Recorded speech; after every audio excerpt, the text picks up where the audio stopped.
Hi guys, welcome back to my channel. Today I wanted to talk about a subject that's really close to my heart, and that is the subject of cats. So I grew up with cats. I've always had cats around me and I have a massive affinity and love of them. I currently have two beautiful cats at home, Carlos and Theo, and they're indoor cats. And it's really, really important when you do have indoor cats that you provide the things that they need for both their emotional and physical wellness. Now, I live in the city, so my cats are indoors because it's a lot safer for them. So it's safer in keeping them out of the way of cars, fighting with other cats. We do have foxes in our area, so if my cats are out at night time, then there's a risk of them getting taken by foxes. So for me, it is all about safety, but knowing that that's the case, I have to provide an environment where all their other needs are met. Now, first of all, because they are not moving around as much as an outdoor cat would physically, we need to provide a lot of opportunities for exercise for them. So for my cats, I have an outdoor sort of balcony area that is netted, so they can climb up that area, they can get some sunshine, they can sit in the hammocks. But along with that, probably the most important thing that I've got is I've got some what we call vertical perching areas. So they're kind of like a lot of shelves that they can climb up. There's little tunnel areas that they can get up nice and high and pretty much sit almost up to the roof and look down on their environment. So vertical perches create an increased exercise area, so they're not just running on the horizontal floor space, they're running up the walls and climbing up down then, so that's increasing their exercise. The other thing that really does for cats is it provides some emotional support for them. So indoor cats, or cats in general, are quite private, and they do sometimes just need their own private time and private space. So what this space does, it creates an additional area for the cats that they can have their downtime, that they're not bothered by, particularly in a multi-cat environment, by the other cats in that environment, or sometimes by the people in that environment as well.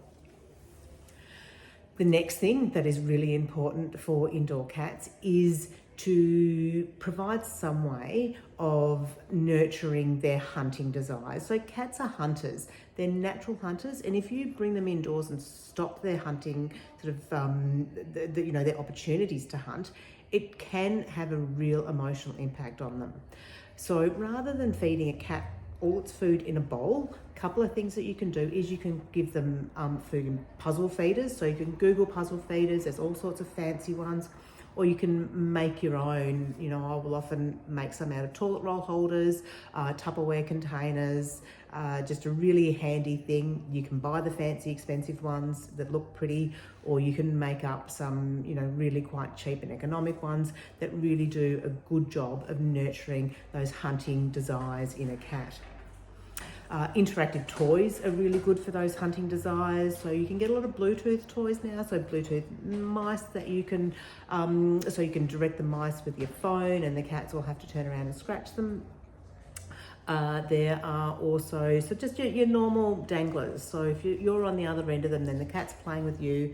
They get to catch the dangler. I think it's the DeBird is a great one. It's got a beautiful feather movement that actually is like a bit of a bird. Do avoid laser pointers. While they're great and the cats will run around and they'll chase them, the one thing with laser pointers is they're kind of unfair because the cats never really get to catch anything, and that can be quite demoralizing to them emotionally. So that's probably the one thing that I'd think about avoiding as far as those play toy interaction goes. Scratching surfaces, so cats do love to scratch. It's really good for them to get rid of old nails, to exercise their claws and their paws, so providing different surfaces for them to scratch. So some cats will like scratching carpeted surfaces, some cats will like scratching cardboard, some cats will like scratching the coir rope type surfaces. So find what your cat likes and make sure that you've got both high sort of, you know, poles that they can scratch, but some cats will also like to scratch down low, so giving them a flat surface or the base of a scratching pole that is carpeted or got the cord rope on it as well is really helpful to create a great little environment for them there. My final little tip is in litter boxes. So certainly when you do have an indoor cats, you need to provide a toileting space for them. Now, the one thing about toileting that we really need to be aware of is when a cat is normally going to the toilet, that is its most vulnerable time and place. So the toileting area should be somewhere that's sort of out of the main traffic flow and it's in a safe and quiet environment for them. Because that is a time that most cats are vulnerable. We also like to make sure if you've got other animals coming in that it's not somewhere that you'll have dogs coming and so forth. So it's a nice space for them. The golden rule for litter trays, particularly if you are living in a multi-cat environment, is the number of trays that you should have. And this is, look, if you have cats that are perfectly fine, they're great with their litter, it's no problems, then you might not need to follow this rule. But if you do ever have any instances of inappropriate urination and cats littering, urinating and toileting outside the litter box, then the golden rule is the number of litter boxes you need is the number of cats you have plus 1. So if you have 2 cats in your household, you should have 3 litter boxes. That might sound excessive to some people, but cats are quite fastidious and tidy and they don't like going to a dirty litter tray. And if there's other cats that have been in there too, those smells will put them off because they will feel that it's not their territory and that's a hazard for them. Cats can be fastidious about the litter substrate, so you might find that you buy a new type of litter, like a crystal litter or something, and all of a sudden your cat starts peeing outside the litter tray. That is quite a common thing to do, so go back to what they would normally use or like, and just make sure that you find the one that suits them. Sometimes there's a little bit of trial and error in that case. Cats are fastidious, so cleaning the litter tray too, and by that I mean urine and feces. They don't like to pee and toilet in a dirty litter tray. Some will do it if they have to, but it's not nice for them, so making sure that you've got a regularly clean litter tray is really super important.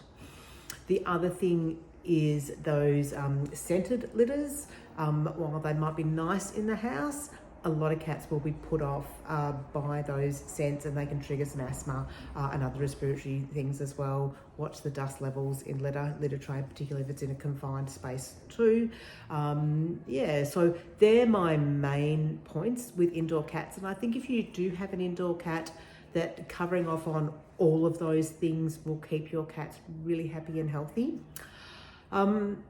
While I'm on it, one final thing that I will say, and I'll probably do a longer post about this later on, is just about nutrition and diet. Indoor cats are not as active as outdoor cats, and we need to make sure that we monitor and regulate their food. It is really important for people to be aware that dry food is high in carbohydrates and it is also low in moisture. And because of that, it is much higher in a weight per weight sort of setup than a wet food. I feed my cats primarily wet food because I know they're going to be fuller and they're not going to have the weight issues that particularly indoor cats can lead to obesity, arthritis issues, lack of mobility, and particularly diabetes. So for me, indoor cats should be fed a majority of wet food, primarily because of the lower carb, higher protein, but higher moisture content and lower calorie content of that food. If you have any other questions and you really like what you're hearing on my channel, please subscribe and I will pop another video in soon. Bye.